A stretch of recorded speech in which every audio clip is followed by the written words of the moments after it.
Ravi tells the story of an interaction with a Westerner who was a professor of Eastern religions at an American university. During the Q&A period, the professor asked, "Dr. Zacharias, your presentation about Christ claiming and proving to be the only way to salvation is wrong for people in India because you're using either-or logic. In the East, we don't use either-or logic. That's Western. In the East, we use both and logic, and so salvation is not either through Christ or nothing else, but both Christ and other ways." Ravi found it interesting that he, having grown up in India, was being told this by a Western-born American professor. And over lunch, the professor proceeded to use every napkin and placemat on the table to make his point about the two different types of logic, one Western and one Eastern. "There are two types of logic," the professor kept insisting. And while this went on for a while, eventually Ravi leaned forwards and looked directly at the professor and asked, "Are you saying that when I'm in India, I must either use both and logic or nothing else?" Glancing sheepishly at his colleague, the professor looked down at his now cold plate of food and mumbled, "The either-or does now seem to emerge, doesn't it?" Ravi said, "Yes, even in India, we look both ways before we cross the street because it's either me or the bus, not both of us at the same time." This story illustrates that we may have very different views about truth and reason, but if something really is true, then it's true wherever you are. In this lecture, Ravi talks about Eastern answers to our universal human questions by looking at the worldview of monism. This is the family of worldviews that most Eastern religious answers rest within, which would include Hinduism, Buddhism, and Sikhism. Ravi looks at the main ideas and presuppositions of this kind of answer, and then he analyzes the worldview and raises some questions about its logical strength, while wondering if a new type of atheism has emerged, as this old worldview of monism has been adopted and translated into Western culture and thought.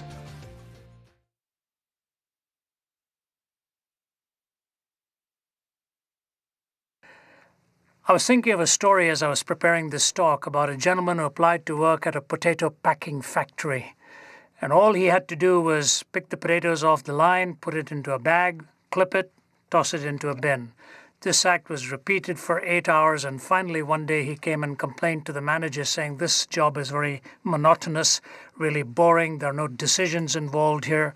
I'd like something more challenging." So the manager said, "All right, I'll put you in the prior department to this one where you have to select the sizes, small, medium, large, extra large, jumbo, and so on. So when you see the potatoes coming, you have to sort them out quickly as to what size and what category they belong in." And so that's fantastic. Began his job the next day as the potatoes were coming at him, small, medium, large, extra large, jumbo, and so on. After about an hour, he was ready to quit. Manager said, "How come?" He said, "The decisions are killing me." I can imagine that kind of a challenge every day. Is this small? Is this medium? Is this large? Is this jumbo? Well, you're about to get to a lecture where there is neither monotony nor just decisions, but your head is going to spin when you come to the realization as to how complex this system is of Eastern pantheistic monism. Monism meaning one reality, pantheism where everything is God, and specifically the Eastern varieties of it, whether you look at Hinduism or Buddhism, or of course Sikhism also is essentially pantheistic, but the worldviews that come under that larger genre of what we call pantheism. But I'm going to take you through 7 steps in this talk. You'll have to put your thinking caps on, take the notes, and then follow along for further reading. The first thing I'm going to do is give you a definition of pantheism or Eastern spirituality. The number 2, Eastern spirituality in the classic sense of the term. Number 3, the presuppositions of pantheism. Number 4, a critique of this pantheistic worldview. Number 5, how it reinvented itself in Western garb as the new spirituality.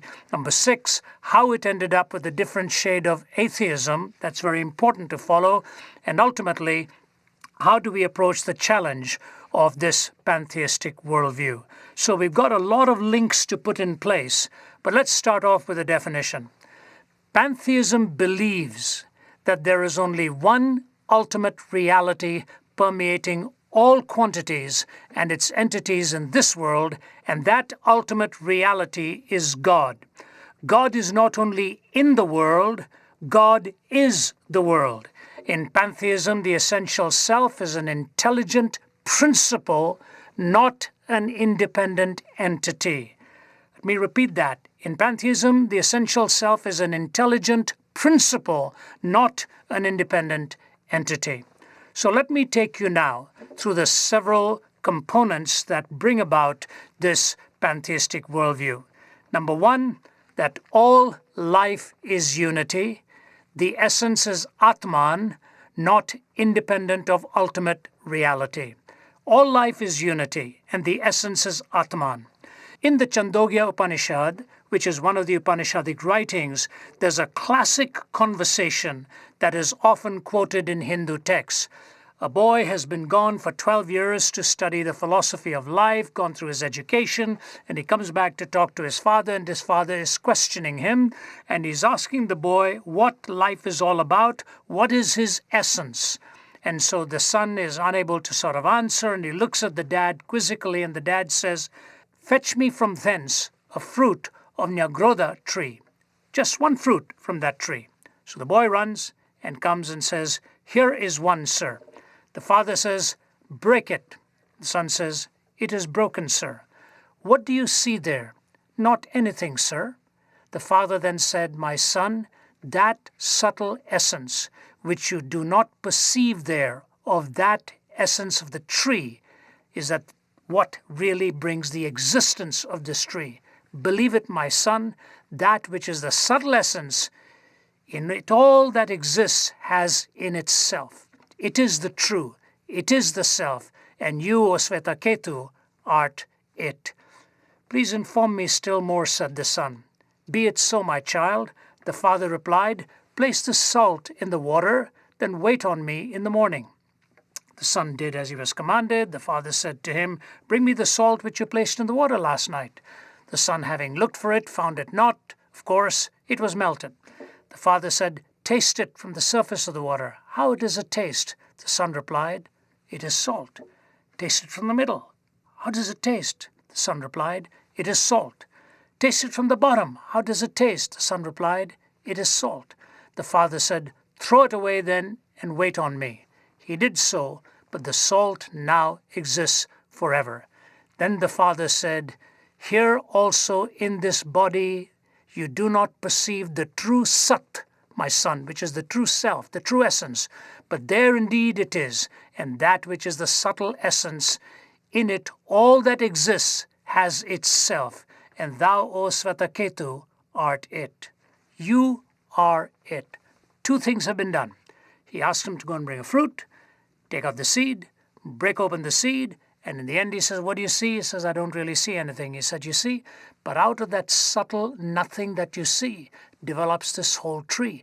Everything that the tree needed is in this subtle essence which you could not see." Then he takes the salt and puts it into the water, asks him to taste it at various stages, and it all tastes the same. Throw it away, but the salt will never be lost. It eternally exists. So you see what the father has done in teaching the son, that the essence of life is at that core which cannot even be visible, and it permeates all that exists, and eternally so. So all life is unity. That's the first lesson from pantheism. Second one is that each birth is a rebirth. Every time you experience a quantity of life or a quality of life, you have actually been reborn into another form, in another era, and that essence of yours has somehow been transferred into the new birth. Number three, each birth is determined by karma. So all is unity, each birth is a rebirth, each birth is determined by karma. Number four, the human condition is misery and opportunity. Now I want you to pause for a moment, because this is India at the core, misery and opportunity. I remember growing up in India as a young lad, going to see the movies, and one of the best-known movies of all time in India was a movie called Mother India. and a very famous actress is playing the role, living in a village, eking out a living, struggling to make a go of it. All the songs are burdensome about the agony of life and death, losing children, somehow surviving. And one of the best known songs in Hindi goes like this. I'll give it to you in Hindi and then give it to you in English. It says this, दुनिया में हम आए हैं तो जीना ही पड़ेगा, जीवन है अगर जहर तो पीना ही पड़ेगा. What she's really saying is, if I have come into this world, I have to live. If living means drinking poison, I've got to drink it. When you come into this world, you have to live. If living means drinking poison, I will have to drink it. And you know, those are the songs that haunt the audiences. The audience sing it. The audiences connect with it. They know exactly what it's talking about. Misery. But opportunity comes for you to somehow make a living and break out of this cycle of existence. So from unity, each birth being a rebirth, the human condition is misery and opportunity. You've got the fifth one. The goal for the essential self is bliss. You have to reach that stage of nirvana, that stage of moksha, which is meaning release. You go through life through repetitive cycles, and the goal in this cycle of birth and rebirth, sometimes they call it nirvana, which is sort of loosely translated as being extinguished. In Buddhism, nirvana is more often used. In Hinduism, moksha, which means release. You're broken off from this cycle of life of having to be reborn. But number 6, and this is key, techniques are provided for that attainment. Techniques are provided for that attainment. The various techniques actually go in 3 forms. Jnana, which is knowledge. So in some forms of Hinduism, you get the sage, you get the instruction, you get the teaching, you get all of the imbibing of knowledge from a guru who helps you to understand, like the conversation you just saw about the father and the son discussing the essence of life. It literally means knowledge, wisdom, understanding. So the way to gain moksha or nirvana in one of 3 forms, number 1 is the way of knowledge, number 2 is the way of works or karma, by living an ascetic life, by living a life of negation, by living a life of good works. You somehow get the better form of karma to come into your being in the next incarnation of yours. And third is the way of bhakti, that's B-H-A-K-T-I, bhakti, or the person following it is called the bhakt, which is the devotee, and you form the devotional life. 3 ways to get to nirvana or moksha: knowledge, works, devotion, or bhakti. You know, this is so systemic within Indian culture. That's why they will often have different gurus. One person will want to go the way of knowledge, another person will want to go the way of works, and a third person will want to go the way of devotion. Let me pause for a moment. I remember a few years ago talking to a woman that I had met. We were having dinner. There were a handful of us around the table, and she had lived a life of twists and turns.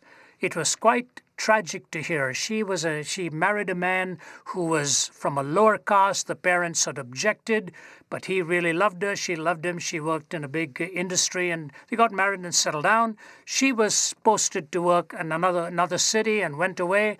Things went awry, things went wrong. She began a relationship outside of her marriage with somebody else.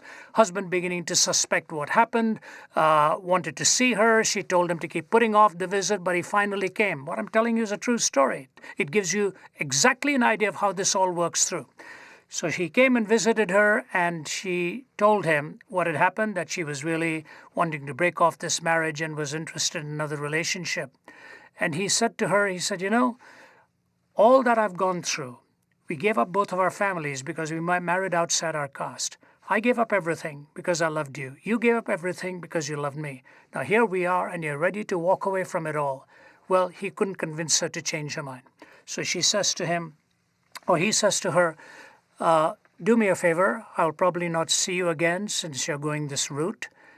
Will you allow me just 5 minutes of the delight of putting my head on your lap and just closing my eyes and just thinking and dreaming of the days where once everything was right. She looked at him she's telling me the story, looked at him rather strangely, and he said, I promise you, just give me those 5 minutes. I will never ask you for a favor again after that. She thought about it. She said, okay. He excused himself. He said, I need to go to the restroom for a while. And he came back about 10 minutes later, put his head on her lap, lay down, shut his eyes. It was only a matter of a minute or two when his whole body began to convulse, and the body began to vibrate with such force it terrified her. Long story short, he'd gone into the restroom to swallow some rat poison and some other concoction that he'd already come with, and literally died on her lap. This woman, in a sophisticated profession that I won't go further into, looked at me and she said, I lived terrified all of my life after that. I couldn't get over it. So I went to see a guru and asked him, how do I deal with this? This keeps haunting me. And he looked at her palm, looked at the stars, asked for his name and all, and he came out with this answer to her. She's still looking me eyeball to eyeball and telling me this. She says, do you know what actually he told me? He told me that this was this man's karma. Because in his previous life, and he went into details what this man had done in his previous life, and this was now his moment of judgment, and she was only the instrument of helping him meet his karma. She could move on with life now. Here was a woman with a postgraduate degree, highly placed, highly successful. Money was not even an issue. Getting rid of this haunting sense of a loss and tragedy by assigning it to karma. There's a fatalistic strand to it. It's unavoidable. So you either go the way of knowledge, or you go the way of karma, or you go the way of bhakti, devotion. And what happens in the end is you move from the objective to the subjective, from plurality to unity, from matter to spirit. From outside out there, you're focusing in here. From a multiplicity of entities, you're thinking of your unity with the eternal absolute. From mere material world to the spiritual world. And this leads me to the seventh thought of how you move from unity to this after choosing the path. Each person is free to choose his or own path, and this is where the guru comes in. You're not bound to the way of knowledge, you're not bound to the way of karma, you're not bound to the way of bhakti. Ultimately, you have to shake off the karma. That is inescapable. But whether you do it through the way of knowledge, or through the way of works, or through the way of devotion, that is your personal choice. Which leads to the final conclusion in this: any technique faithfully followed will realize the goal of dharma, which is religion and duty. These 8 points I have given you basically summarizes the world of Eastern pantheistic monism. How you move from the objective to the subjective, how you move from plurality to the individuality that you're seeking, and how you break off the cycle of rebirths. The goal is to ultimately break off this karmic cycle. I want to take you next then. What are the presuppositions that underlie this before we critique it? The presuppositions for Eastern pantheistic monism. Now remember the terms again. Eastern, we are talking geographically. Pantheism, that all is divine. Monism, there's only one ultimate reality. That's what Eastern pantheistic monism means. Monos, meaning just one. Number one, in Eastern pantheistic monism, what is the presupposition? That your essential self, the Atman, is Brahman, the ultimate, impersonal, absolute.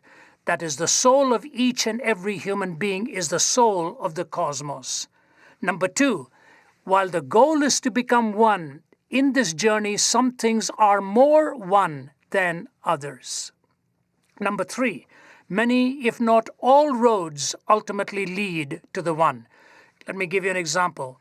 The premier Hindu philosopher Shankaracharya, he was an absolute monist, impersonal reality. He was an authority on the Vedas, but his mother happened to be a devotee of personal gods. And somebody looked at him and said, how do you explain this? You do not believe in a personal God. Your mother is following a multitude of gods. How do you explain all of this? He said, well, at this stage in her life, she's on a road where this is what she needs to get her past this road. onto the next road and to realize there is no ultimate personal deity. But at this stage, she has to keep on that track. This is how, again, the fatalism and the plurality of options works itself out so conveniently within the system. Number 4, to realize one's oneness with the cosmos is to pass beyond personality. You become a transpersonal individual. You don't worry anymore about the individuality or your personality, because the ultimate reality is really a non-personal reality. Number 5, to realize one's oneness with the cosmos is to pass beyond knowledge. Now listen to me carefully. The law of non-contradiction does not apply where ultimate reality is concerned. So you've moved beyond personality, you've moved beyond logic. Number 6, to realize one's oneness with the cosmos is to pass beyond good and evil. The cosmos is perfect at every moment. So you've moved beyond personality, you've moved beyond logic, and you've moved beyond good and evil. Remember Deepak Chopra's famous statement, a ageless body and timeless mind, where any change that you see actually moves into a complete different realm. And seventhly, it says, death is the end of the individual's personal existence, but it changes nothing essential in that person's nature. Death ends that personal existence, but since you've gone beyond personality, nothing essentially has changed. And the final goal then is to realize one's oneness with the One is to pass beyond time. Time is unreal. History is cyclical. So we've gone beyond logic, beyond personality, and beyond morality. Starting from all is unity, taking you through various ways, whether it be knowledge, whether it be works, or whether it be a devotee and devotion. And yoga comes, by the way, in all of these systems. In the karmic idea, the yogic practice will give you a certain type of yoga. In the Jnana Marg or knowledge, you have the yogic practice. Yoga becomes a common element, and the goal is ultimately to break off the repetition of life. Now, I want to do a little bit of a critique, and here I'm very much indebted to Dr. Norman Geisler, who was my professor in my graduate work in philosophy. Now, I want you to think very carefully here of the laws of logic and so on, but Norman Geisler has a very important principle in dealing with pantheism, and it is what is called the unaffirmability of a statement. For example, if I say to you, I cannot speak a word of English, in telling you that, I'm already speaking a word of English, so its statement is made, but it cannot be affirmed. This unaffirmability is basically saying in pantheism, God is, but I am not. I really don't exist as you see me. I'll move through quickly because I want to get to some important issues here. Number 2, there is really no I-you relationship in an I world. Meditation is looking inward. There's no relational entity outside. There's no I and you. Number 3, the ship of pantheism is wrecked on the reef of evil because evil is defined as illusion and Maya. It's not real. Number 4, the pantheistic God is not personal. Number 5, pantheistic God is incomplete without creation. Number 6, ultimately all is coextensive with it essentially being metaphysically indistinguishable. Number 7, all is coextensive with life, and metaphysically, Eastern pantheistic monism cannot really be distinguished from atheism. Number 8, so much is unexplained of human longing and in love and relationships. So we've taken you through what pantheism is defined at, how you attain that goal. Now I want to leapfrog quickly into how this moves into the Western form of it and the newer times of spirituality. Elizabeth Lesser defines the new spirituality in these words. In our times, it seems best described as 21st century spirituality. It contains the nature-centered traditions of the original peoples of the Americas. It is part science, which has underscored for the most part of the 20th century our collective unspoken philosophy. It respects both a mistrust of heavy-handed authority and the willing surrender to a greater power. It draws from the religious teachings of the past, the biblical traditions, the spiritual roots of Africa, the meditative schools of Asia, and the diverse mythic and religious worldviews. Did you just see all that it pulls together? From myth to spiritual roots of Africa, Asia, and so on. And it draws from our own times, from the wisdom of psychology, democracy, and feminism. Those are her exact words. In the end, she sums up the difference between the old spirituality and the new spirituality in 5 distinct ways. Basically, it is this. Number 1, which is your final authority? In the old spirituality, it was the church or somebody outside you. Number 2, what is spirituality? The old spirituality told you had to go to God, there's only one way to do it, and there was a clear definition. Number 3, what is that path to God? You can't decide, it has to come to you from the outside. Number 4, what is sacred? Parts of yourself like the body or ego or emotions are evil. This is what the old spirituality taught you, she says. Deny or transcend or sublimate them, or they will lead you astray. Very cleverly worded by Lesser. Number 5, she says, what is truth in the old spirituality? The truth is like a rock, unchanging, absolute. So that's the way she parks the old spirituality. Now she goes into the new spirituality to show how that is unique. Who has the authority? The bottom line, she says, ultimately it is you. You have the authority.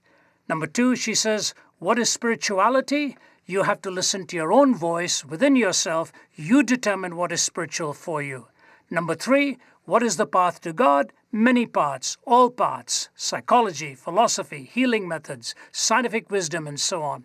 Next, what is sacred? Everything is sacred. Your body, mind, psyche, heart, soul. This is all her definition of the new spirituality. Now listen very carefully to the 5th one. What is truth? The truth is love, the horizon forever ahead of you, forever changing its shape and color. Let your spiritual path change and diverge as you journey toward it. You live many lives in one lifetime. Here's the statement I want you to notice. The truth accommodates your growth. The truth accommodates your growth. Truth becomes that pliable thing that keeps up with the direction you are going. You see the difference here? What is the end game? I wrote this in my book, Why Jesus, and I want you to watch it very carefully. As I studied it, and for those of you who want to track this in an important way, read the book, Why Jesus. It'll deal with the new spirituality. Here's what I've said. The tale would go something like this. In the beginning, God. God spoke, but that was a long time ago. We wanted certainty. Now. For this only reason and rationalism would do. But that was not enough. We needed to see. So we went into the senses and found the empirical. But that's not what we really meant by seeing. What we meant was we wanted to feel. So we found a way to generate feeling into the picture. Truth was framed into a scene. But the scene was left open to interpretation, because scenes are not absolute. So the story was told as an art form, but the reader still didn't like it, because he was not the author. So he read the story while he sat in a reconstructed and deconstructed cubicle to make of the story whatever he wished. But what does one do with the long reach of the empirical? The best way was to find a blend between the empirical and the satirical and end up with God again. The only difference was that God could not be the storyteller. We were now the storyteller, and we still needed God. So we became God. That's the road of pantheism. That's why I say indistinguishable from atheism, you ultimately become God.